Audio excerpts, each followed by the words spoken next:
أعطنا محبتك ومعرفتك. وصلى الله على سيدنا محمد وعلى آله وصحبه وسلم والحمد لله رب العالمين. الحمد لله رب العالمين وبه نستعين على أمور الدنيا والدين. اللهم صل وسلم وبارك على حبيب الرحمن والسيد الأكوان الحاضر مع من صلى عليه في كل زمان ومكان وعلى آله وصحبه وتابعه بإحسان. مسلمين ومسلمات رحمكم الله. Assalamualaikum warahmatullahi wabarakatuh. Ya para jemaah sekalian semua, apa khabar? Alhamdulillah, mudah-mudahan Allah panjangkan umur dalam sihat walafiat, disembuhkan semua penyakit, dikabulkan sekalian hajat, dibukakan pintu ma'rifat, ditanamkan iman dan taqwa, dan dimatikan semua kita dalam iman, dalam Islam, dalam husnul khatimah, mendapat barakah dan syafaat Nabi kami Rasulullah sallallahu alaihi wasallam. Allahumma amin ya rabbal alamin. Ya para jemaah sekalian, alhamdulillah selamat kembali kita bertemu di dalam pengajian kita Al-Hikam pada Khamis malam Jumaat di Masjid Al-Istighfar Pasir Ris, Singapura. Alhamdulillah, tuan-tuan dan puan-puan rahimakumullah. Pada pelajaran kita yang lepas, kita telah sampai di muka surat yang ke-53. Ya, muka surat 53. Kitab yang lama Al-Hikam, ya, yang di mana kita telah sampai di muka surat 53. Manakala kepada orang yang mungkin kitab baru, mungkin tak sampai 53 lah, mungkin 40 lebih ataupun pokoknya pada kalam hikmah yang ke-38. Kalam hikmah yang 38. Ya para jemaah yang dimuliakan Allah, dalam pelajaran kita yang lepas, kita telah dibentangkan oleh tuan pengarang kita Al-Imam Ibn Atha'illah Iskandari rahimahullah ta'ala. Semoga Allah ta'ala angkatkan darjatnya dan melimpahkan rahmat pada rohnya dan melimpahkan barakah ilmunya kepada kita. Demikian juga kepada penterjemah kitab ini, iaitu Ustaz Salim Bahrasi. Semoga Allah ta'ala tinggikan darjatnya dan melimpahkan rahmat kepada rohnya, dan semoga Allah melimpahkan barakah ilmunya kepada kita. Kepada kedua-dua guru kita itu kita hadiahkan suratul Fatihah. A'udzubillahi minasyaitonirrajim. Bismillahirrahmanirrahim. Alhamdulillah rabbil alamin, arrahmanir rahim, maliki yaumiddin. Iyyaka na'budu wa iyyaka nasta'in, shiratal mustaqim, shiratal ladzina an'amta 'alaihim ghairil maghdubi 'alaihim waladdallin. Amin amin amin rabbil alamin. Ya para jemaah sekalian, alhamdulillah dalam pelajaran kita yang lepas kita telah membicarakan, tuan pengarang kita telah bicarakan daripada kalam hikmah yang ke-37, nak memberitahu kepada kita bagaimana manusia ini terbagi kepada dua bahagian di dalam mengenal kepada Allah Ta'ala. Ada satu golongan manusia, mereka itu mengenal Allah, dan kemudian daripada mengenal Allah itulah baru membawa mereka mengenal sekalian yang lain, iaitulah sekalian makhluk Allah. Itulah mereka telah meletakkan tempat yang betul, kerana yang qadim, yang sudah sedia ada ialah Allah. Jadi Allah yang menjadikan segalanya. Maka orang yang golongan pertama ini memanglah sewajarnya mereka mengenal kepada yang sudah sedia ada, yang sudah menjadikan makhluknya. Maka barulah dikenal, setelah mengenal sang pencipta, maka barulah dikenal akan ciptaannya.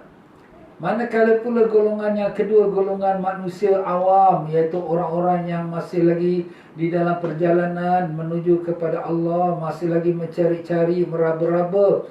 Mereka ini mengenal kepada ciptaan Allah. Daripada ciptaan Allah, makhluk Allah, barulah menunjukkan kepada mereka mengenal kepada Allah. Jadi dengan mengenal akan adanya langit, bulan, bintang, oh ini semua petunjuk menunjukkan adanya Tuhan yang menjadikannya, iaitulah Allah. Ini sebenarnya golongan manusia yang masih lagi rendah dalam keadaan mereka meraba-raba mencari jalan menuju kepada Allah Ta'ala. Bagaimana kita nak mengatakan Allah Ta'ala itu jauh, sedang Allah tu maha dekat dengan kita? Bagaimana kita nak kata Allah Ta'ala tu tak dijumpai, sedangkan dialah yang mengadakan segala yang ada depan kita? Jadi subhanallah, kita masih lemah lagi, tertutup mata hati kita, masih tak perasan, tak kenal siapa Tuhan yang sebenar-benarnya. Kita hanya kenal dengan nama, tapi tak mengenal dengan hati rohani kita. Itulah kita. Kerana itulah kelemahan diri kita. Jadi kalau sekiranya kita mengenal Allah hanya dengan ilmu, kita hanya mengenal Allah dengan lidah, tapi tak benar mengenal Allah dengan hati rohani kita, masih lagi dalam kegelapan. Tetapi bagi orang yang sudah sampai ma'rifat, yang sudah sampai kepada tahap mengenal Allah sebenarnya, mereka mengenal Allah dengan hati rohani mereka, sehingga kan apabila sebut nama Allah, gemetar tubuh badan mereka. Innamal mu'minuna allazina idza dzukirallahu wajilat qulubuhum. Hanya saja orang yang beriman itu apabila disebut nama Allah, wajilat qulubuhum, gemetar hati jantung dia, kerana merasakan kebesaran keagungan Allah. Itu mereka dapat rasakan dia. Itu dua golongan. Jadi Imam Ibn Athaillah nak menerangkan dua golongan itu supaya kita sedar yang kita ini Masya Allah beribadat macam mana kuat pun, tapi kita ni masih lagi tahap yang maaf kata meraba-raba, masih lagi dalam keadaan kegelapan, masih mencari-cari, kerana kita belum lagi hakikat sebenarnya mengenal kepada Allah. Allahumma ya Allah, Allah maftah alaina futuhal arifin. Ya Allah, bukakanlah kepada kami pembukaan orang-orang yang ma'rifat padamu, dan bukakanlah mata hati kami untuk mengenal pada Engkau dengan sebenar-benar pengenalan, dan maafkanlah kami atas kegelapan hati kami, di atas kejahatan hati kami yang masih lagi tak mengenal kebesaran dan keagungan-Mu. Allahumma amin ya rabbal alamin. Ya, pada malam ini Al-Imam bin Athaillah Iskandari rahimahullah ta'ala setelah memberitahu kepada kita dua golongan yang tersebut itu, maka ditambahkan lagi dengan penerangan tentang dua golongan tersebut. Iaitulah dengan kalam hikmahnya yang ke-38, berkata Tuan Pengarang kita rahimahullah ta'ala, wa nafa'anallahu bikum fid darain amin, liyunfik dhu sa'atin min sa'atih alwasiluna ilaihi wa man qudira alaihi rizquhu as-sa'iruna ilaihi. Artinya, hendaklah membelanjakan setiap orang kaya menurut kekayaannya, ialah mereka yang telah sampai kepada Allah. Ini sebenarnya daripada ayat Quran. Sikit rangkapan yang diambil pada ayat Quran, kemudian dia bawakan dia punya penjelasannya. Jadi di sini ada dua rangkapan Al-Quran. Rangkapan Al-Quran yang pertama, liyunfik dhu sa'atin min sa'atih. Ayat ini sebenarnya membicarakan tentang memberikan nafkah kepada anak yang baru dilahirkan. Jadi kepada mereka yang ada silaturahim, ada perhubungan darah dengan anak yang dilahirkan. Kalaulah bapaknya itu orang yang miskin, orang yang tak ada keuangan, maka hendaklah keluarga si bapa itu, iaitu hendaklah membelanjakan daripada hartanya mengikut kekayaannya. Itulah dalam bahasa Arabnya dalam ayat Quran, liyunfik zu sa'atin min sa'ati, hendaklah membelanjakan setiap orang kaya menurut kekayaannya. Jadi kalau paman dia, pakcik dia tu ada duit, ada orang harta, bantulah adik dia, yang anak saudara dia yang dalam kesusahan, yang baru dapat cahaya mata. Hendaklah belanjakan tu, berilah nafkah kepada dia, bantulah dia mengikut kepada kekayaannya. Tetapi ini sebenarnya ayat Quran ini diambil sebagai kata-kata hiasan, sebagai kata mencantikkan apa tujuan maksud daripada Tuan Pengarang dalam pembahasan yang kita sedang bicarakan. Kita sedang membicarakan pembahasan orang yang sampai makrifat kepada Allah dan orang yang sedang berjalan menuju kepada Allah. Jadi Tuan Pengarang kita nak letakkan ayat ini sesuai untuk orang yang al-wasiluna ilaih, ialah orang yang telah sampai kepada Allah. Jadi orang yang telah sampai kepada Allah, yang sudah sampai darjat ma'rifat, mereka ini ibarat kata orang yang sudah mempunyai kekayaan. Kekayaan dari segi ma'rifat, kekayaan mengenal Allah, kekayaan hati mereka penuh dengan nurullah, kekayaan dengan hati mereka itu dengan petunjuk Allah. Mereka itu sebaratnya orang kaya. Liyunfik zu sa'atin min sa'ati, maka belanjakanlah orang kaya itu daripada kekayaannya. Jadi makna di sini, mereka orang yang bermakrifat, mereka dalam keadaan senang, tidak ada kegelisahan, tak ada kesusahan. Alam mereka tu berpindah-pindah dari satu alam ke satu alam, kerana mereka orang macam orang yang hidup juga, orang kaya Dia ada duit, dia boleh pergi ke Amerika, pergi Jepun, pergi Eropah, tapi sekarang tak boleh sekarang tengah Covid. Tapi maknanya dia bebas dengan kekayaan dia tu. Dia boleh beli rumah, dia boleh beli kereta. Kenapa? Kerana dia kaya. Maka dia boleh belanjakan dengan kekayaan dia itu. Maka itulah ibaratnya, itu hanya dunia saja.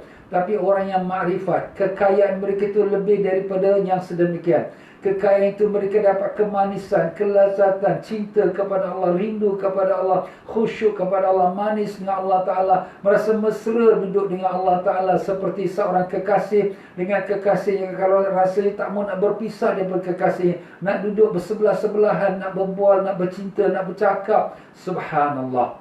Itulah orang yang sudah sampai makrifat kepada Allah. Maka sebab itulah berkata para alim-alim ulama', andai kata kalau orang tahu bahawa apa itu makrifat, maka orang-orang akan rasa dengki dan khianat kepada ashabul makrifat, kepada orang-orang yang mempunyai makrifat, kerana ingin merebutkannya. Macam kita kat dunia lah. Kita kat dunia ni, kita tengok orang tu kaya, mewah, luar biasa, kekayaan dia, kita rasa iri hati. Kalau boleh kita nak macam tu juga, kita boleh nak rebut macam tu juga. Itulah pada dunia kita. Tetapi alhamdulillah, kekayaan makrifat itu tak diketahui oleh orang. Jadi orang pun tak peduli kepada dia tu orang alim, biarlah dia tu dengan dia punya hal dia. Dia tu ahli ibadat, biarkan dia lah dengan diri ibadat dia tu. Orang tak ambil peduli pun. Pasal apa? Pasal orang tak tahu harga nilai. Kalau orang tahu harga nilai makrifat itu, mereka akan mengejar lebih daripada mereka mengejar dunia. Kenapa? Kerana kerja mereka mengejar dunia hari ini hanya sekejap saja. 1000 tahun pun tak sampai, 100 tahun pun tak sampai, kemudian mereka akan mati meninggalkan segala yang mereka miliki.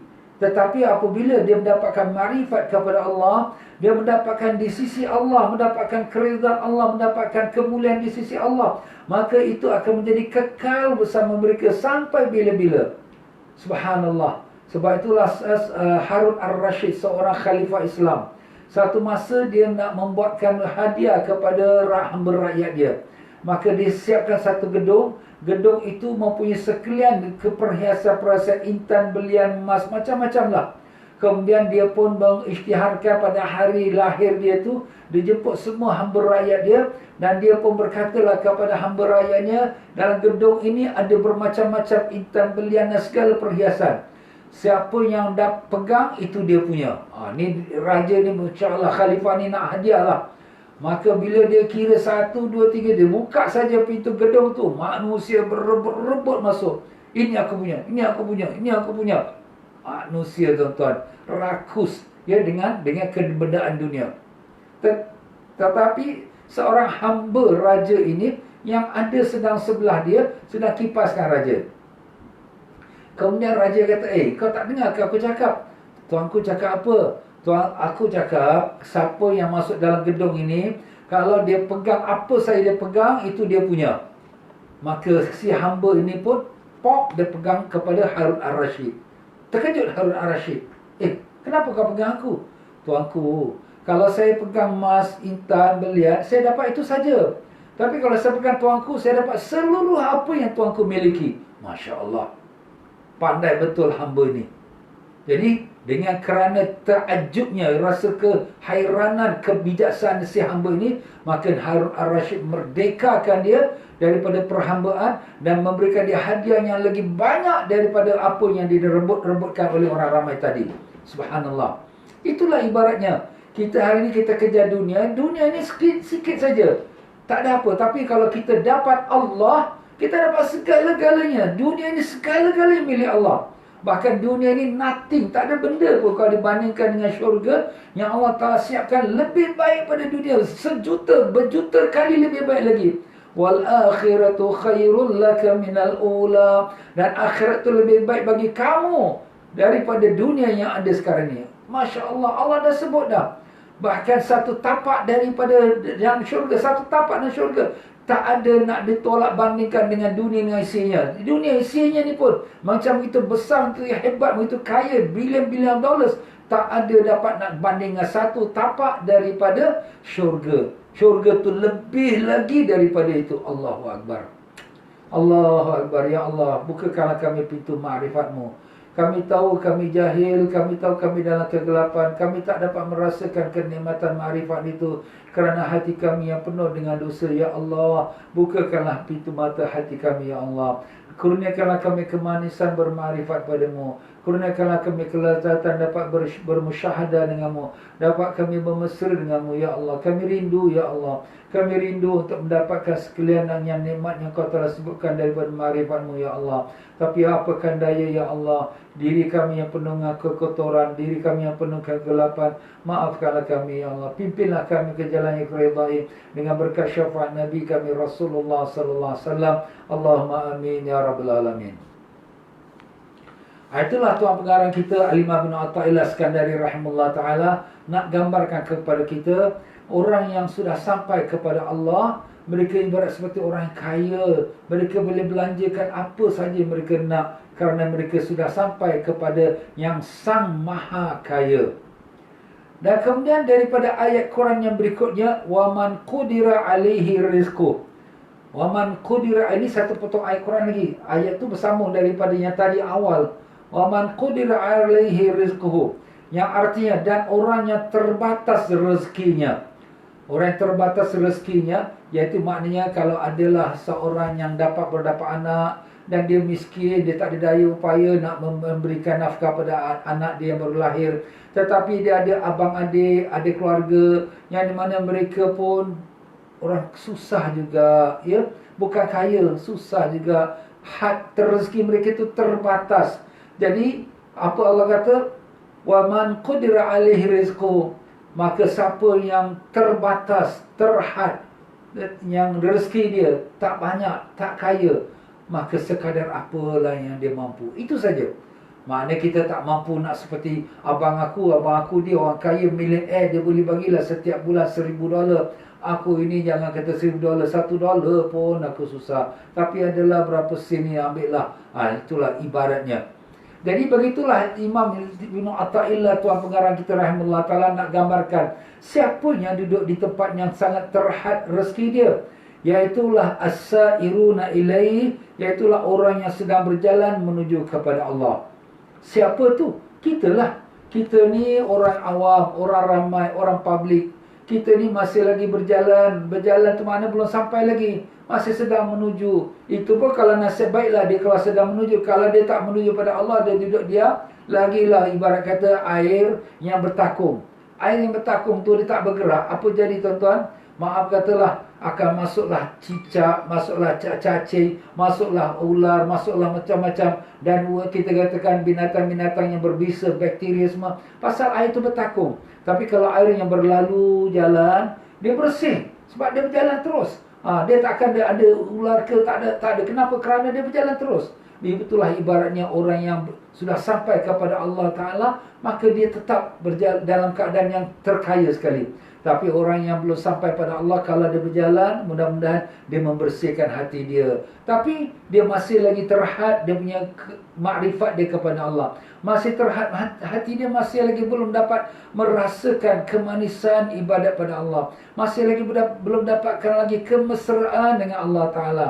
Tapi baguslah juga dia sudah mula berjalan. Seperti orang yang sekarang datang belajar. Kita datang belajar ni kenapa? Sebab kita nak tahu, kita nak menuju kepada Allah. Kita tahu semua kita akan mati dah. Sebab tu kita nak melalui proses pembersihan diri. Proses pembersihan rohani kita. Seperti orang yang sakit, dia pergi jumpa doktor. Jadi doktor pun bagi ubat. Mudah-mudahan dia makan ubat tu, dia dapatlah sembuh sakitnya. Tapi yang lebih bahaya tu siapa? Orang yang tak mengaku dia sakit. Padahal dia sakit, dia duduk kat rumah saja. Aku tak sakit lah. Korang yang pergi jumpa doktor, aku tak sakit. Tapi rupa-rupa penyakit dia makan dalam, terus bawa pada mati. Itu lagi dahsyat. Tapi kalau mati dunia tak apa tuan-tuan. Semua orang pun mati. Tak ada siapa yang hidup selama-lamanya. Tak sakit pun mati. Tapi kalau yang bimbangnya, ialah kalau besok ke akhirat. Maka nafi hazi a'ma wa fil akhirati a'ma wa adallu sabila. Apa kata Allah Ta'ala? Sesiapa yang buta di hidup dunia ini, maka di akhirat nanti dia akan lebih buta lagi. Na'udzubillah mizalik. Terus langsung tak mengenal Allah Ta'ala. Dah dunia pun dia tak kenal Allah, akhirat langsung lagi tak mengenal Allah Subhanahu Wa Ta'ala. Na'udzubillah mizalik. Allahumma ya Allah, bukakanlah mata hati kami, jangan kau butakan mata hati kami ya Allah, dengan berkat syafaat Nabi Rasulullah SAW. Allahumma amin ya rabbal alamin. Jadi itulah rangkapan yang kedua itu, wa man qudira alaihi rizquh, dan orang yang terbatas rezekinya. Ini adalah inilah ayat Quran, tapi diambil oleh Tuan Pengarang kita sebagai sindiran kepada orang yang sedang berjalan menuju kepada Allah. Maka berkatalah Tuan penterjemah kita ini, orang yang telah sampai kepada Allah kerana mereka telah terlepas dari kurungan melihat kepada sesuatu selain Allah ke alam tauhid, maka luaslah pandangan mereka.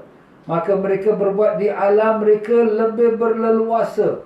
Jadi di sini nak diterangkan golongan yang pertama, yang kaya itu, orang yang telah sampai kepada Allah, maknanya dia sudah sampai makrifat dan mengenal Allah. Dia kaya lah, kerana mereka telah terlepas dari kurungan. Dia dah terlepas daripada belenggu penjara. Nafsu dia itu sudah tak dapat kongkong dia lagi. Jiwa dia itu sudah merdeka daripada kongkongan nafsu. Jiwa dia, rohani dia sudah merdeka daripada kongkongannya syaitan. Dia tak dapat lagi ditipu daya oleh nafsu, tak dapat lagi ditipu daya oleh syaitan. Maka dia sudah berangkat menuju kepada Allah, melihat sekalian kebesaran-kebesaran Allah. Selain daripada Allah, dia melihat segala-galanya. Tapi dia tak lihat Allah ke? Dia tak melihat Allah dengan mata kasarnya, tapi melihat Allah dengan mata hatinya. Macam mana tu melihat Allah dengan mata hati? Itu perkara yang tak boleh digambarkan. Kenapa? Kerana Allah bukan berbentuk, bukan berupa, bukan bertempat. Maha suci Allah dari sekalian sifat-sifat manusia, sifat-sifat makhluknya.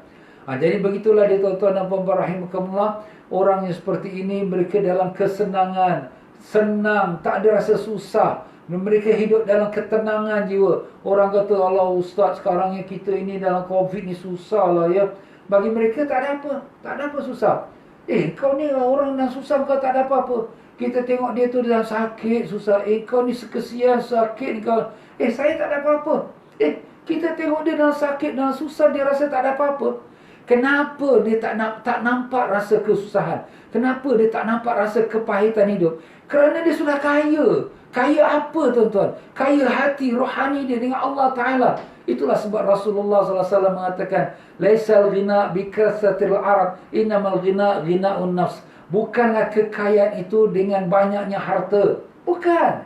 Tetapi kekayaan sebenarnya ialah kekayaan jiwanya. Jiwa dia kaya dah. Dia sudah berdamping dengan yang maha kaya. Tak ada apa susah. Apa yang susah? Aku ada Tuhan, Allah yang maha kaya. Orang susah lah Ustaz, macam ni matilah kita, bisnes pun tak ada. Ini COVID ni masalah lah, besar lah kita ni. Apa yang masalah? Tak ada apa pun. Sebab orang yang sudah kaya ni tak nampak masalah. Macam sekarang, zaman sekarang ni pun, orang yang kaya, kita dapat rasa kepahitannya kerana kerja kena buang, gaji kena potong. Orang yang kaya, duit dia banyak dalam bank. Dia tak ada rasa apa pun. Bisnes jatuh ke tak jatuh ke, fulus banyak. Boleh belanja tiap-tiap hari macam biasa saja. Pasal-pasal dia dah kaya. Itulah ibaratnya orang yang kaya dengan Allah Ta'ala, yang sudah makrifat pada Allah Ta'ala.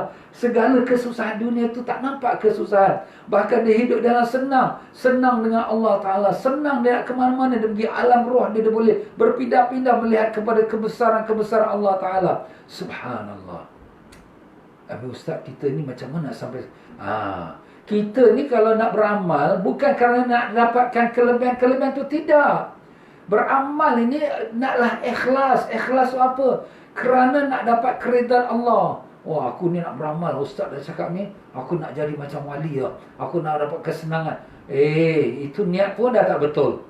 Habis Ustaz baru cakap ni, itu kurnian Allah kepada orang yang sudah sampai makrifat. Macam tadi hamba tadi, yang dia kipaskan kepada tuanku dia tu, Harun Ar-Rashid.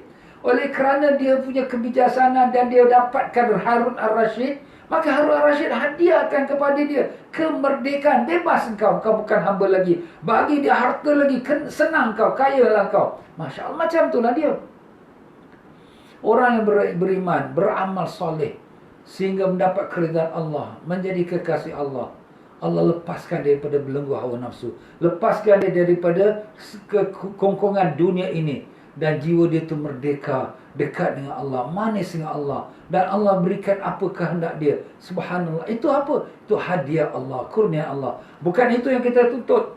Yang kita tuntut, ilahi anta maksudi, ya Tuhanku, engkaulah yang aku maksudkan, waridhaku matlubi, dan keredaanmu lah yang aku tuntut. Bukan kita tuntut kekayaan, kesenangan, kenikmatan, tidak. Tapi kita tuntut hanya keredaan Allah. A'tini mahabbataka wa ma'rifatak, kurniakanlah aku ma'rifatmu dan kasih sayangmu. Itu yang kita minta. Itulah dia tuan-tuan dan puan-puan. Betulkan niat kita. Kita beramal ni bukan macam setengah-setengah orang beramal untuk niat sesuatu. Ni aku beramal ni, nanti aku jadi kebal. Ni aku beramal ni, nanti aku jadi kaya. Ni aku beramal ni, nanti murah rezeki. Bukan. Kita beramal bukan untuk dapat sesuatu apa pun dari dunia. Kita beramal lillahi ta'ala kerana nak mendapatkan keridaan Allah Ta'ala.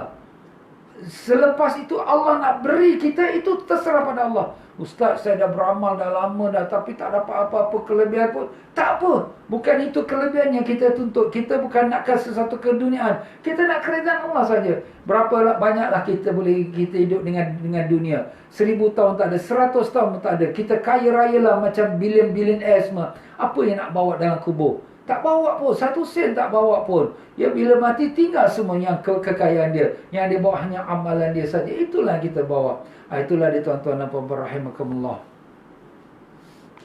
Jadi orang yang telah sampai kepada Allah, mereka ini telah terlepas dari kurungan, daripada penjara, dari penjara dunia, penjara nafsu, dan kemudian mereka terlepas dan mereka melihat kepada sesuatu selain Allah. Sesuatu selain Allah. Selain Allah tu lihatlah ke kebesaran Allah, malakutus samawati wal ard, kerajaan langit dan bumi, alam roh, alam malakut, alam malaikat, alam jin, dan segala-galanya mereka akan dapat menjelajahinya.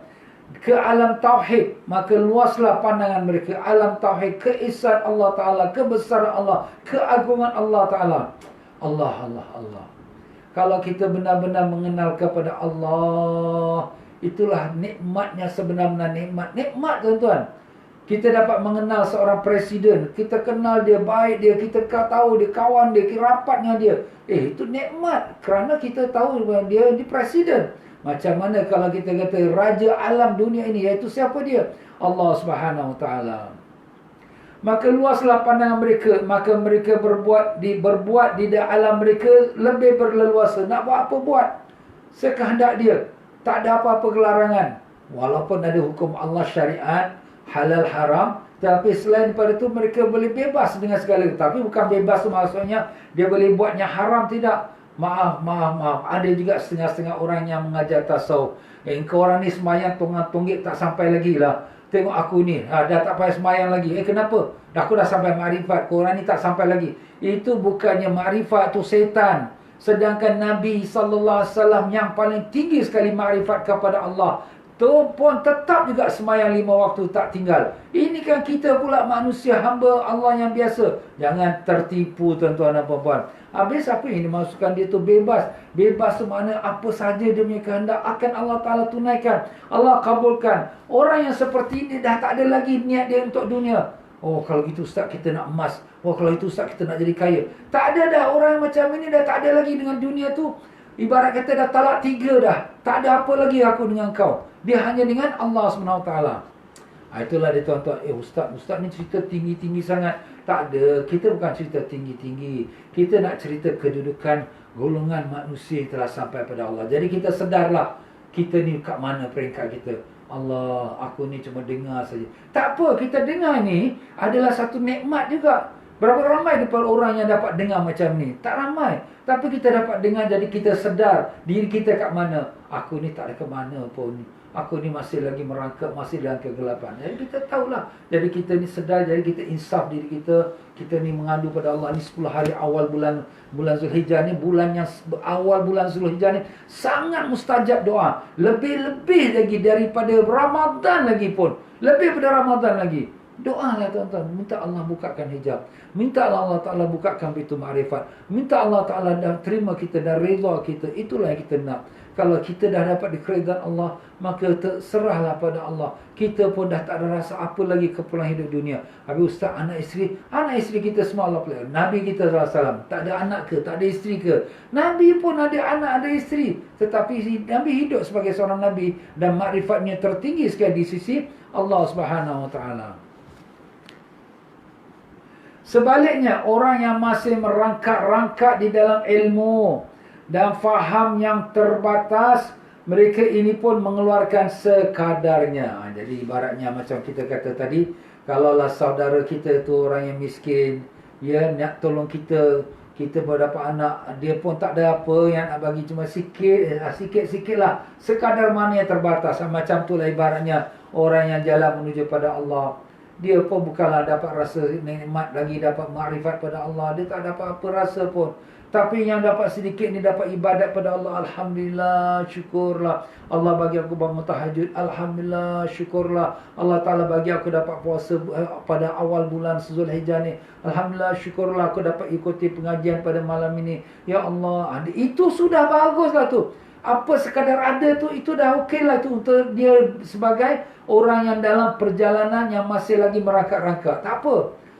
Kita bukan nak mengejarkan Mount Everest. Kita nak mendapatkan hanya keridaan Allah Ta'ala. Tapi Allah boleh beri pada siapa Allah kehendaki. Itu kurnia Allah Ta'ala. Kita buat kerja kita, Allah buat kerja dia. Apa kerja kita? Kita taat kepada dia. Apa kerja kita? Ikut perintah dia, tinggalkan larangan dia. Jangan langgar larangan-larangan Allah. Yang haram jangan kita lakukan. Yang wajib jangan kita abaikan. Kita jaga perintah Allah. Kita jalan hidup kita seperti manusia biasa. Kita bekerja, mencari nafkah, tunaikan kewajipan kita. Kita sebagai suami, kita ada isteri, ada anak, tunaikan kewajipan kita pada keluarga kita. Kita sebagai isteri, kita tunaikan kewajipan kita sebagai isteri, taat pada suami dan menjaga rumah tangga kita dan anak-anak kita. Dan kita sebagai seorang pemimpin, kita jagalah orang rakyat yang di bawah pimpinan kita. Kita jaga kewajipan kita. Dan kemudian tunaikan perintah Allah. Dan selebihnya Allah yang kurniakan. Itulah dia tuan-tuan dan puan-puan ya. Kita tak perlu nak mengejar Allah Ta'ala, tidak jauh. Kau nak kejar Allah ke mana? Allah berada di sampingmu. Kau nak cari Allah ke mana? Allah berada di hadapanmu. Tengok bila kita salat, inna wajjahtu wajhiya lillazi fataras samawati wal ard. Aku hadapkan wajahku kepada yang menciptakan langit dan bumi. Kita menghadapkan diri kita depan Allah. Kita bila salat tu kita menghadap Allah. Bukan Allah tu jauh daripada kita. Wa iza sa'alaka ibadi anni fa inni qarib. Bilalah hamba-Ku bertanya padamu tentang diriku ya Muhammad, katakanlah aku ini dekat. Allah dekat tuan-tuan. Jadi kita jalankan kewajipan kita sebagai hamba. Jangan kita melanggar perintah Allah. Dan kemudian selebihnya kita serah kepada Allah Subhanahu Wa Ta'ala. Allahu Akbar.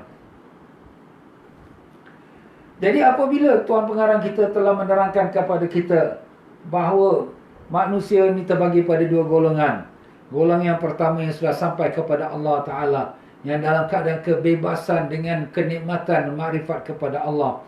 Dan golongan yang kedua ialah golongan manusia yang masih meraba, masih berjalan mencari jalan menuju kepada Allah Ta'ala.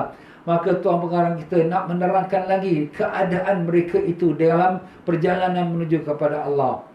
Iaitu di kalam hikmah yang ke-39, ihtadar rahiluna ilaihi bi anwari tawajjuh wal wasiluna lahum anwarul muwajjahah wal awwaluna lil anwar wa haula al anwaru lahum li'annahum lillah la li syai'in duna qulillahumma qulillah thumma dharhum fi khawdihim yal'abun. Artinya, orang-orang saleh yang menuju kepada Allah. Ini orang-orang yang di mana mereka ini jalan nak menuju kepada Allah Subhanahu Wa Taala ya. Mereka ini sebenarnya diberikan petunjuk oleh Allah dengan nur cahaya. Kita nak beribadat pada Allah ni pun sebenarnya daripada Allah Taala juga. Bukan kerana kita lah yang berjaya melawan nafsu kita, kita lah berjaya melawan tidur kita, kita lah berjaya lawan makan kita, dapat kita berpuasa. Bukan. Tapi ini pun daripada Allah Ta'ala juga. daripada nur Allah, daripada cahaya Allah, daripada kesedaran yang Allah campak dalam hati kita. Jadi di sini tuan pengarang kita Al-Imam Ibn Athaillah nak terangkan kepada kita, orang-orang yang salihin, yang soleh, yang jalan menuju pada Allah, telah mendapat hidayat dengan nur, pelita ibadat yang merupakan amalan untuk takarrub, mendekatkan diri kepada Allah. Allah Ta'ala tunjukkan mereka cahaya. Mereka pun ikut jalannya. Allah pun buka hati mereka nak ikut pengajian malam ini. Mereka pun dapat terdorong hati mereka untuk jalan menuju pada Allah. Maka ini merupakan sebagai cahaya, pelita, petunjuk daripada Allah Ta'ala. Sedang orang-orang yang telah sampai, mereka tertarik oleh nur yang langsung dari Tuhan. Bukan sebagai hasil ibadat, tetapi semata-mata kerana rahmat Allah. Berbeza. Orang tadi yang masih berjalan, yang ini sudah sampai. Jadi orang yang sudah sampai kepada Allah, mereka tertarik oleh nurullah. Allah tarik mereka. Allah tarik mereka. Dalam keadaan mereka itu manusia biasa. Mereka ada keinginan nafsu juga kepada dunia. Mereka ada juga keinginan untuk kekayaan, kemewahan. Tetapi Allah tidak mahu mereka demikian. Allah tarik mereka, hati mereka dibawa tarik kepada Allah, supaya hati dia tu cenderung kepada Allah, sayang lebih kepada Allah, rindu dan kasih kepada Allah Ta'ala. Wow, ini siapa ni Ustaz? Itu bahagian dia lah. Itu dinamakan majzub. Majzub tu apa? Orang yang ditarik oleh Allah Ta'ala. Sebenarnya semua para wali-wali Allah, semua, tak ada seorang pun yang sampai kepada Allah dengan diri dia sendiri, dengan kerana tekun dia ibadat, dengan tekun dia puasa, dengan tekun dia berzikir. Itu hanya sebagai syariat, sebagai sebab saja. Tapi yang sebenarnya yang bawa dia sampai kepada Allah ialah tarikan Allah sendiri. Allah tarik dia. Kenapa Ustaz? Itulah dia kuasa Allah Ta'ala. Kita kena ingat, kita sekarang sembuh sakit, kita bukan sembuh sakit kerana makan ubat. Ubat itu sebagai syariat. Kita makan ubat, kita jaga pantang larang, kita ikut jadual makan ubat tu pukul berapa, jam berapa dan berapa biji. Itu sebagai syariat. Tapi itu bukan menyembuhkan kita. Yang menyembuhkan kita ialah Allah Ta'ala. Itulah ibaratnya orang yang beramal. Sekarang kita beramal, kita berzikirnya, kita berpuasa, kita bertahajud. Bagus. Tapi bukan ini amalan yang bawa aku pergi pada Allah.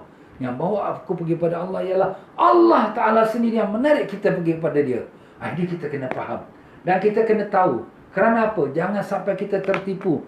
Oh, aku dah beramal lah, aku dah berzikir, aku dah berpuasa, aku dah banyak bersedekah. Nah, kena Allah Ta'ala angkat darjat aku di sisi dia. Jangan. Habis yang angkat darjat kita siapa Ustaz? Yang angkat darjat kita, yang angkat rohani kita, yang membukakan hati kita ialah Allah Ta'ala. Dialah sendiri. Kalau dia nak, dia akan buka pada hati kita. Dia tengok kita tekunnya kita, ikhlasnya kita, dan kita punya jiwa kita betul bersih kerana dia, maka dia sendiri yang angkat. Bukan kerana kita punya ibadat, tapi kerana Allah yang angkat. Inilah tuan pengarang kita nak sebutkan di sini. Saya ulangi, dan sedang orang-orang yang telah sampai pada Allah, mereka tertarik oleh nur yang langsung dari Tuhan. Allah yang tarik mereka. Bukan sebagai hasil ibadat, bukan kerana ibadat dia berdapat. Ini banyak maaf. Orang yang tak belajar tasawuf dengan sebetul-betulnya, maaf. Bukan nak kata siapa. Bila dia beribadat, bagus dia ibadat. Tapi bila dia ibadat, dia rasa diri dia sudah dapat naik darjat, dah dapat naik makam. Itulah orang yang tertipu dengan dia punya diri dia. Kenapa Ustaz? Sebab yang naikkan makam kita bukan diri kita, bukan ibadat kita. Yang naikkan makam kita ialah Allah Ta'ala. Bahkan orang yang sudah sampai makam darjat tinggi pun, mereka masih merasakan rendah diri mereka. Mereka masih lagi hina. Mereka masih lagi tak ada apa-apa. Beb, tolonglah Beb, doakan saya. Saya pun tak ada apa-apa. Nampak? Dia mengaku diri tak ada apa. Tapi di sisi Allah, ya Allah sahaja yang tahu. Orang-orang yang makrifat pada Allah pun, orang yang telah sampai pada Allah pun, dia tak ada kata, oh saya dah sampai pada Allah, saya dah makrifat. Tak ada. Kalau itu dia buat pengakuan macam tu, itulah pendusta. Nak apa dia daripada pengakuan dia? Nak supaya orang puji dia, orang sanjung dia, orang ambil dia jadi syekh, orang ambil dia jadi tok wali, orang sembah dia. Na'udzubillah min. Jadi orang yang sebenar-benar sudah sampai pada Allah pun tak ada buat pengakuan. Bahkan mereka lagi rendahkan diri dia lagi. Aku tak ada apa, aku kosong. Aku manusia biasa, bahkan dosa saja yang ada pada aku. Itulah dia tuan-tuan. Tapi di sisi Allah, dia sudah ditarik oleh nurullah. Ditarik oleh Allah SWT kepada sisinya. Allahumma ja'alna minhum. Jadikanlah kami pada golongan tersebut ya Allah. Amin ya rabbal alamin.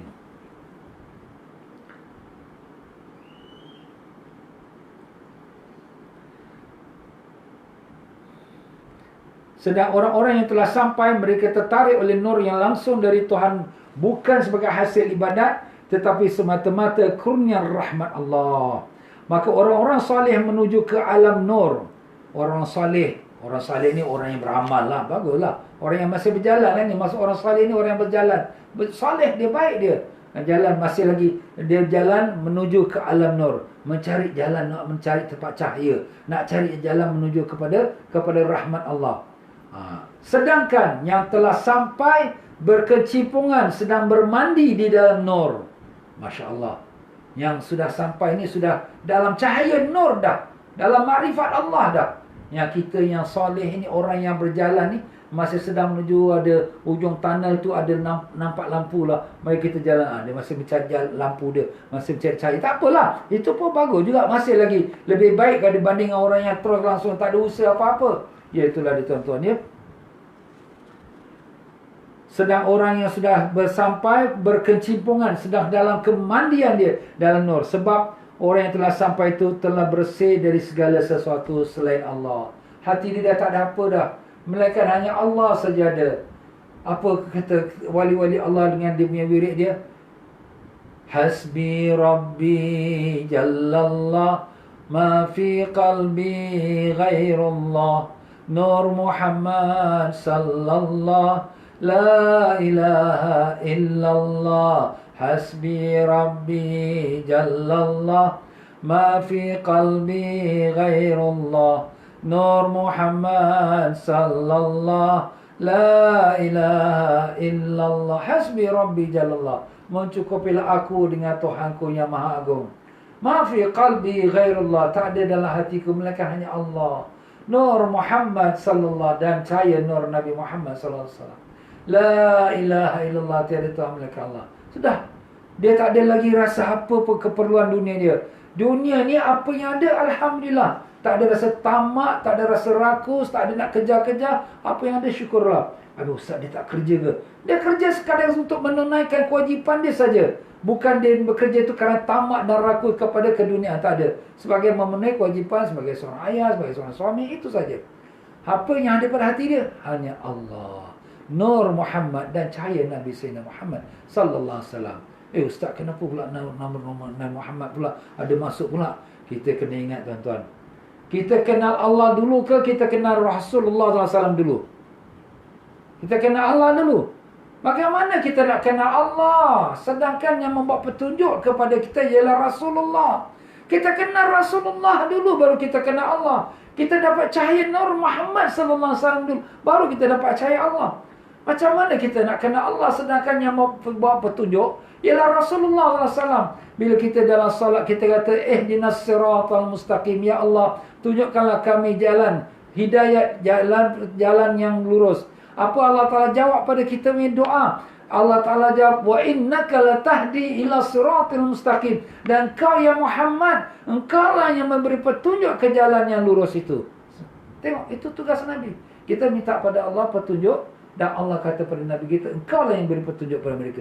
Maknanya apa? Allah, Rasulullah pimpin kita untuk mengenal Allah. Kalau tanpa Rasulullah, kita tak akan mengenal Allah. Kita nak masuk kepada istana Allah, kita melalui pintu. Pintu itulah pintu Rasulullah SAW. Kita takkan dapat sampai kepada Allah tanpa dengan melalui pintunya. Dan pintu itulah iaitu Sayyidina Muhammad SAW. Sebab itulah Allah Ta'ala kata, in kuntum tuhibbunallah, kalau benar kau cinta kepada Allah, fattabi'uni yuhibbukumullah, ikutlah Nabi Muhammad SAW, maka akan Allah cinta pada kamu. Itulah dia Rasulullah. Itu kedudukan Nabi kita, tuan-tuan dan puan-puan. Dialah wasilah kita, dialah perantaraan kita, dialah yang telah membimbing kita, dialah yang membawa kita kepada mengenal kepada Allah Ta'ala. Allah, nikmat tuan-tuan. Jadi orang yang sudah sampai kepada Allah SWT, hati mereka sudah tak ada apa lagi melainkan hanya Allah dan nur Nabi Sayyidina Muhammad SAW. Sebab itulah Allah Ta'ala berfirman dalam ayatnya yang disebutkan dalam kitab kita. Firman Allah Ta'ala, Qulillah thumma dharhum fi khawdihim yal'abun. katakanlah, ucapkanlah Allah. Ucapkanlah, katakan Allah. Kemudian biarkan yang lain-lain di dalam kesibukan mereka yang bermain-main. Biarkan manusia dengan acara dunia mereka, permainan mereka. Tinggalkan, jangan kau kisahkan dia. Jadi sini Allah perintahkan kepada kita, qul Allah, katakanlah, ucapkan Allah. Ustaz, kita disuruh zikir Allah. Allah, ya betul. Itu yang tadi kita zikir pada awal kita. Allahu Allah, Allahu Allah, Allah. Ustaz ni zikir Allah Allah ni, ada orang kata ni tak ada zikir ni. Zikir Allah Allah mana ada. Orang yang cakap tu maaf lah.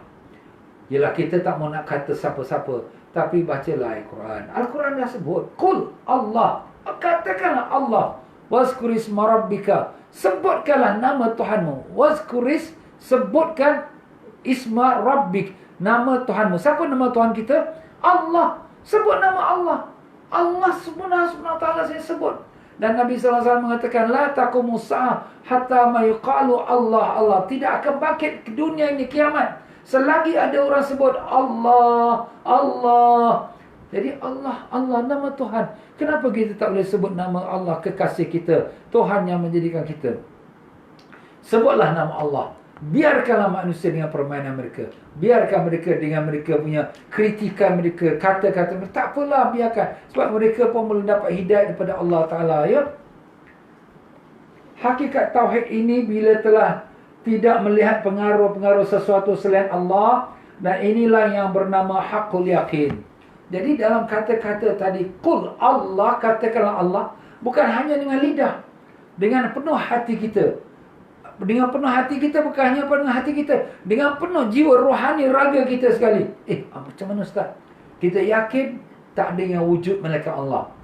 Ustaz, ni kita yang wujud ni, yang wujud kita ni semua adalah wujudnya majazi, wujudnya sementara. Yelah, dulu tak ada, sekarang baru ada. Tak lama lagi kita pun tak ada. Tapi wujudnya Allah Ta'ala semata-mata wujud hakiki, wujudnya sebenarnya, yang sudah sedia ada dan tidak ada penghujungnya. Subhanallah. Dan demikianlah pula apabila kita mengatakan Allah, dialah segala-galanya. Tidak mematikan kita melainkan Allah. Bukan COVID-19 yang mematikan kita. Bukan kuman ini yang mematikan kita. Bukan kerana aksiden itu yang mematikan kita. Bukan kerana orang tu tembak kita mematikan kita. Tapi yang mematikan kita ialah Allah. Yang menghidupkan kita ialah Allah. Yang menyembuhkan sakit kita ialah Allah. Yang menjadikan kita sakit pun ialah Allah. Yang memberikan kita rezeki pun Allah. Yang menyempitkan rezeki kita pun Allah. Semuanya Allah. Allah, Allah, Allah. Itulah hakikat sebenarnya. Sebab tu orang-orang yang sudah sampai pada makrifat pada Allah, dia tak ada rasa susah. Sebab dia memandang segalanya daripada Allah. Kau ni kesian lah, kau sakit lah. Alhamdulillah. Sebab dia pandang daripada Allah. Kau ni susah lah, kesian, kau ni kena buang kerja lah, kau ni tak ada pendapatan. Alhamdulillah. Sebab dia pandang daripada Allah. Jadi orang ni sudah hasbi rabbi jalallah, hati dia dengan Allah saja. Itulah. Itu hakikat sebenarnya. Dan memang sebenarnya itulah dia juga, tuan-tuan dan puan-puan. Dia ni gila. Sikit-sikit Allah, sikit-sikit Allah. Kenapa pula kata gila? Kalau orang yang gilakan dengan lagu-lagu Hindustan, gilakan dengan perempuan dia, matai dia, girlfriend dia, kita tak kata dia gila. Tapi orang yang gilakan dengan Allah, yang sayang pada Allah, yang sebut nama Allah, kita kata gila. Astaghfirullahalazim. Tapi memang Nabi kita sallallahu alaihi wasallam dah sebutkan, uzkurullah hatta yuqalu majnun. Zikirlah kamu nama Allah sehingga kan orang mengatakan kamu ni gila. Tapi Nabi sebutkan dalam hadis yang lain, yang mengatakan kamu gila ialah al-munafiqun, orang-orang yang munafik. Orang munafik memang tak suka orang berzikir. Apa ni zikir banyak ni, semua ni bid'ah ni, ini semua sesat-sesat. Itu biasalah. Orang munafik dia tak ada zikir. Wala yazkurunallah illa qalila. Orang munafik tak zikir pada Allah melainkan sikit-sikit saja. Supaya jangan orang kata dia kafir, jadi dia pun zikir Allah, la ilaha illallah. Tapi tak adalah banyak. Macam itulah ibarat. Nauzubillah bizalik. Ya Allah, selamatkanlah kami daripada sifat munafik, ya Allah. Ya Allah, bantulah kami untuk jadi hamba-Mu yang benar-benar, ya Allah. Pimpinlah hati kami pada Engkau, ya Allah. Maafkanlah kami atas kebodohan dan kesalahan kami, ya Rahman, dengan berkat Nabi Rasulullah SAW. Allahumma amin ya rabbal alamin. Dan merasa adanya pengaruh dari suatu selain Allah itu hanya permainan belaka. Dan itu bersifat penipuan atau munafik. Jadi selagi kita ada perasaan, keyakinan, ada sesuatu kuasa yang lain selain daripada kuasa Allah, ini yang menyebabkan kita sakit ni, COVID ni, ini yang menyebabkan kita jatuh miskin, ini kerana ni masalah ni, ini orang ni khianat pada kita, orang ni buat pada kita, inilah dia ni, inilah dia ni. Selagi kita ada perasaan yang selain Allah yang melakukan apa yang berlaku depan kita, itulah ada sifat-sifat munafik dalam hati kita. Na'udzubillah min zalik. Alamak ustaz, macam mana ni? Kita duk kata macam-macam teori lah keluar. Memang teori-teori yang dibuat oleh manusia, kita biarkanlah mereka dengan teori mereka. Tak perlu kita masuk campur. Ini sebab negeri China ni, ini sebab negeri Jepun ni, ini sebab negeri Korea ni, ini sebab negeri Amerika. Tinggalkan semua tu. Kita hanya lihat Allah, dialah yang menjadikannya. Tak berlaku sesuatu apa melainkan dengan kehendak Allah. Tak berlaku sesuatu kebaikan atau keburukan melainkan dengan kehendak Allah. Sebenarnya ilmu tasawuf ini sebenarnya dia mengajar ilmu tauhid yang sebenar-benarnya, sebersih-bersih. Selagi kita tak mendalami tasawuf, tauhid kita ni masih lagi bercampur-campur lagi. Allah, kita hanya kenal sifat 20 wujud kedah baka. Itu betul, tapi itu tak selesai lagi. Kalau selagi tak mendalami ilmu tasawuf, selagi itu kita masih lagi ada syirik dalam hati kita yang kita tidak sedar. Allah. Kata tuan pengarang kita, katakanlah Allah, yakni jangan menganggap, jangan melihat ada sesuatu selain Allah yang dapat kau harap, kau takuti atau berkuasa. Jadi jangan kita letak harapan pada sesiapa pun, melainkan hanya pada Allah. Jangan letak harapan pada majikan kita, bos kita nanti akan naikkan gaji kita. Jangan letak harapan pada kawan kita yang boleh rekomen kita dapat kerja. Jangan letak harapan pada doktor ni profesional, dia boleh sembuhkan aku yang sakit. Jangan letak harapan pada siapa pun. Kenapa kita nak letak harapan pada makhluk? Sedangkan makhluk tu lemah. Wa khuliqal insanu dha'ifa. Dijadikan manusia itu serba kelemahan. Kenapa kita nak berharap, nak bergantung pada yang lemah? Sedangkan yang maha berkuasa tu Allah. Qul huwallahu ahad. Allahu samad. Katakanlah Allah tu Esa. Allahu samad. Allah tempat bergantung segalanya. Segenap sesuatu, langit, bulan, bintang, cakrawala, semuanya bergantung pada Allah. Kita masalah kecil ni, kita nak bergantung pada manusia. Kenapa? Sedangkan kuasa itu di tangan Allah, yang menyembuhkan kita, yang memberikan kita rezeki, yang memberikan kita segala hajat kita ialah Allah Ta'ala. Kenapa kita nak bergantung pada manusia? Habis kalau itu ustaz, kita duduk diam je. Kita bekerja, kita berurusan dengan manusia, itu tak salah. Itu memang dalam agama syariat kita ada. Wa ta'awanu 'alal birri wat taqwa. Tolong-menolonglah di atas kebaikan dan yang membawa pada takwa. Bukan salah. Tapi bergantungan hati kita bukan pada kawan tu. Oh doktor ni, oh ni majikan aku, tak ada. Hati kita bergantung. Hasbiyallahu wa ni'mal wakil. Cukuplah aku dengan Allah sebaik tempat pergantungan. Pergantungan kita, penyerahan kita kepada Allah Ta'ala. Sebab semua harapan kepada sesuatu selain Allah berarti syirik. Kalau kita letak harapan kita pada selain Allah, pada doktor, pada majikan, pada kawan dan sebagainya, itu adalah syirik. Kenapa? Kerana kita memperduakan Allah.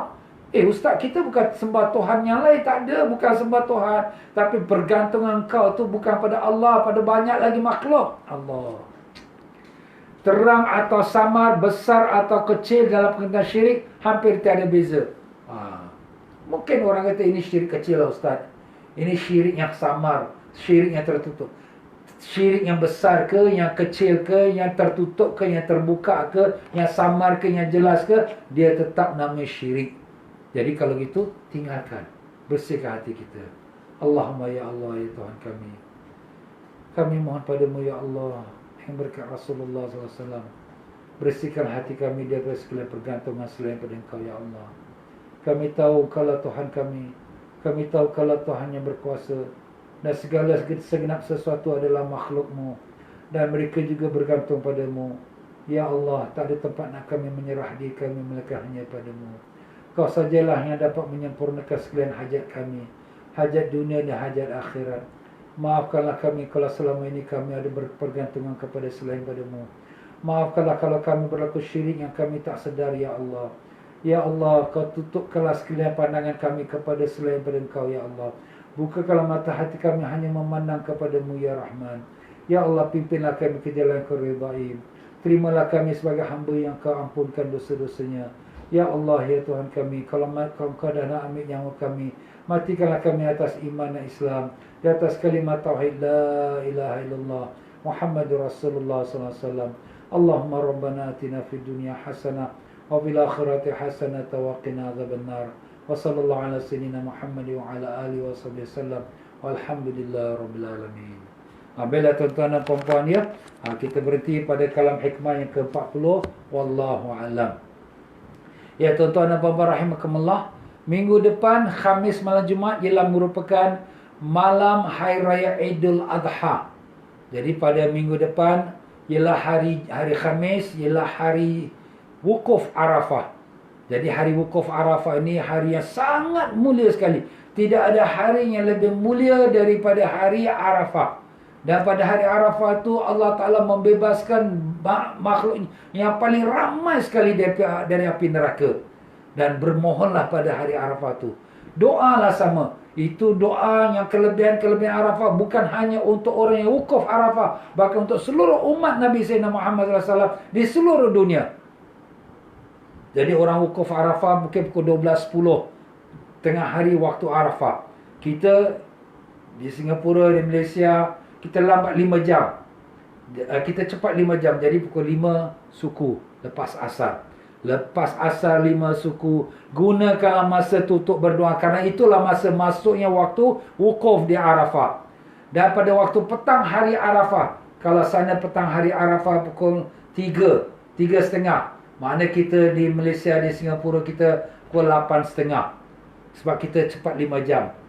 Jadi pukul 8.30, pukul 9 lepas isyak, kita banyakkan doa dan menangis pada Allah. Minta pada Allah. Minta Allah ampunkan dosa kita. Ibu bapa kita, datuk nenek kita, guru-guru kita. Minta Allah lepaskan semua kita daripada api neraka. Jangan kita cuai, jangan kita leka, jangan kita sibuk dengan keduniaan kita. Cukup, sudahlah. Tak payah lagi lah. Kita sudah nak dekat mati dah. Ini COVID-19 ni pun sebagai peringatan dah. Dunia dah di akhir dah. Dia di akhir. Sudah nak habis dah dunia ni. Jangan kita leka lagi. Biarlah kalau manusia dengan permainan mereka seperti mana kita sebut tadi. Biarlah mereka dengan sekalian mereka punya games mereka. Tapi kita tumpukan hati kita pada Allah Ta'ala. Jadi insyaAllah tuan-tuan dan puan-puan rahimakumullah ya. Jadi pada hari Khamis malam Jumaat depan, kuliah kita tidak ada. Pihak masjid pun akan mengadakan takbir Hari Raya. Dan insyaAllah saya sendiri akan pimpin nanti, iaitu doa Arafah. Siapa yang nak ikuti saya punya doa Arafah, boleh ikuti dalam FB saya. Dan insyaAllah jam 9 malam kita akan adakan doa Arafah pada Khamis malam Jumaat minggu depan. Dan pada hari Khamis malam Jumaat berikutnya pula lagi, 6 hari bulan Ogos, insyaAllah kalau diizinkan Allah, akan saya bersama Buya Yahya, kita akan ada satu forum. Forum, tapi forum jarak jauh lah melalui Zoom, di mana para jemaah boleh mengikuti juga pada jam 9 malam ya, insyaAllah. Jadi itulah dua program yang baik untuk kita ikuti insyaAllah. Jadi tuan-tuan dan puan-puan, dengan itu, dengan sempena yang dekat dengan Aidul Adha dan dengan 10 hari awal Zulhijjah, saya mohon maaf banyak-banyak dalam penyampaian saya. Mungkin tersilap kata, terkasar bahasa, tersinggung perasaan. Mana yang benar semua daripada Allah, yang salah silap pada kelemahan saya, kebodohan saya, kebebalan saya. Mari asal-sama kita baca istighfar, minta ampun pada Allah. Astaghfirullahaladzim. Astaghfirullahaladzim. Astaghfirullahaladzim. Subhanakallahumma wa bihamdika asyhadu an la ilaha illa anta astaghfiruka wa atubu ilaik. Wabillahi taufiq wal hidayah. Wassalamualaikum warahmatullahi wabarakatuh. Jadi kalau forum dengan pihak Buya Yahya pun, pihak masjid boleh ambil share dan boleh keluarkan juga dalam FB Masjid Istighfar. Jadi tuan-tuan pun boleh ikuti juga sama insyaAllah. Sekian saja dari saya. Wabillahi taufiq wal hidayah. Wassalamualaikum warahmatullahi wabarakatuh.